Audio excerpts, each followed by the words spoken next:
बिस्मिल्लाहिर्रहमानिर्रहीम। अस्सलाम वालेकुम नादरीन, आप यूट्यूब चैनल देख रहे हैं। मैं इमरान खान हूँ। नादरीन, कल का एक बड़ा शानदार दिन था कश्मीर की तहरीक के हवाले से, और क्योंकि हमने बार बार अपील की थी कि लोग निकलें, बाहर आएँ, और कश्मीरियों ने जॉइंट अवामी एक्शन कमेटी ने कॉल दी हुई थी आज़ाद कश्मीर में भी और कॉल दी हुई थी बरतानिया में भी।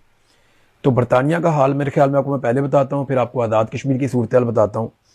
बरतानिया में ऐसा था कि मैंने यहाँ पे जो जर्नलिस्ट हैं उनसे बात की, उन्होंने कहा जी इतना बड़ा मुजाहरा हमने पहले नहीं देखा। यानी बहुत कम कभी ऐसा हुआ कि पाकिस्तानी या कश्मीरी इतने बड़े पैमाने पर निकले हों। यानी अगर वो कहते हैं हम टॉप के 2-3 मुजाहरे अलग करें तो ये इतना बड़ा मुजाहरा था। तादाद अलग अलग लोग अलग अलग बता रहे हैं, कोई कहते हैं 50,000 थे, कोई कहते हैं इससे बहुत ज़्यादा थे, कोई 40,000 बताते हैं, लेकिन आप लोगों की गिनती नहीं कर सकते थे। यानी जो लोग एहतजाज करने के लिए निकले थे उनका अगला सिरा कहीं और था और पीछे बहुत किलोमीटरों तक लोग फैले हुए थे। इतने बड़े पैमाने पर ख़वातीन हजरात यहाँ बरतानिया में निकले, और ये सिर्फ लंदन से नहीं थे, ये मुख्तलिफ शहरों से आए। मुझे लोग मिले, उनमें से कुछ लोग लूटन से आए हुए थे, बर्मिंघम से आए हुए थे, मैनचेस्टर से आए हुए थे, और बहुत सारे शहर हैं यहाँ छोटे बड़े बरतानिया में।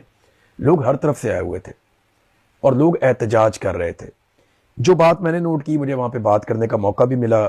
इंतज़ामिया का बहुत शुक्रिया मैं अदा करता हूँ कि इतने रश के बावजूद, इतने सारे लोगों के बावजूद वो ना सिर्फ मुझे बाहिफाजत लेकर गए अपने पंडाल तक बीच में, बल्कि मुझे वहाँ पे उन्होंने बात करने का मौका भी दिया। गो कि सब तक मेरी आवाज़ नहीं गई, क्योंकि उस गाड़ी के ऊपर जितना वो स्पीकर सिस्टम वगैरह लगा हुआ था पाकिस्तान हाई कमीशन के सामने, वो उतनी मैं बात कर सकता था।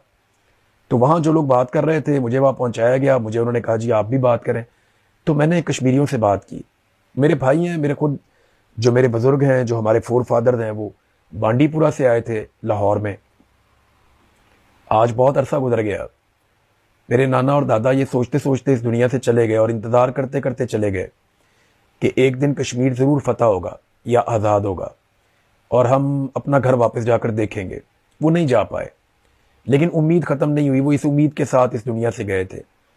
आज भी उम्मीद ही बाकी है कि एक दिन कश्मीर ज़रूर आज़ाद होगा, और बांडीपुरा में, बाकी जगहों पे जहाँ जहाँ पे कश्मीर में कश्मीरी आए हुए हैं, वो वापस जाकर अपने रिश्तेदारों से मिलेंगे, अपने घरों को देखेंगे। अल्लाह करेगा कभी ना कभी होगा। हर रात की कोई ना कोई सवेर आती है। तो मैंने इतने बड़े पैमाने पे कभी अपने सामने यूं एहतजाज मैंने टीवी पे भी नहीं देखा, जितनी बड़ी तादाद में लोग थे।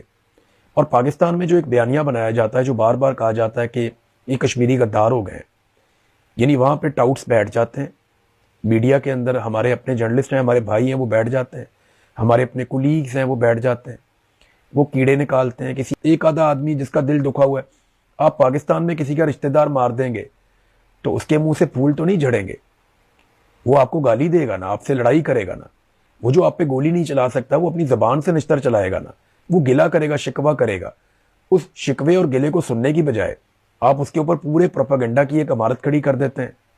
मैं कश्मीरियों के सेंटर में गया, मैं उनके बीच में खड़ा हुआ, मैंने वहां पे कश्मीर जिंदाबाद का नारा लगाया, उन सब ने लगाया। मैंने पूछा यार हम सब गद्दार हैं? उन्होंने कहा नहीं हम गद्दार नहीं है।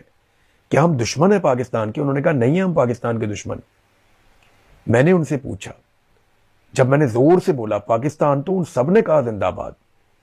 जितनी मेरी आवाज थी उससे दुगनी आवाज से उन्होंने कहा, गरजदार आवाज से उन तमाम कश्मीरियों ने कहा कि पाकिस्तान जिंदाबाद। आप उन्हें गद्दार करार देने पे तुले हुए हैं।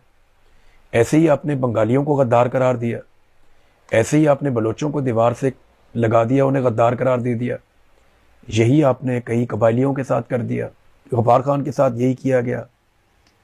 जितने एएनपी को एक दौर में इसी तरह रगड़ा दिया गया, मुहाजिरों के साथ यही किया गया।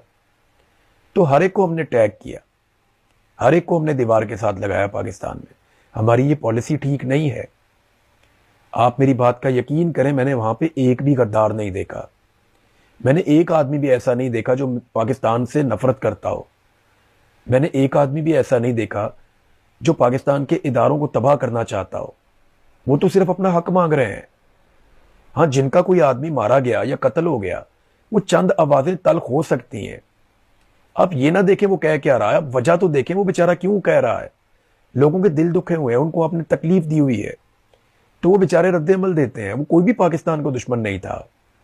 वहां जितने लोग मुझे मिले हैं, मैंने जब पाकिस्तान बोला तो उन्होंने जिंदाबाद कहा सारों ने।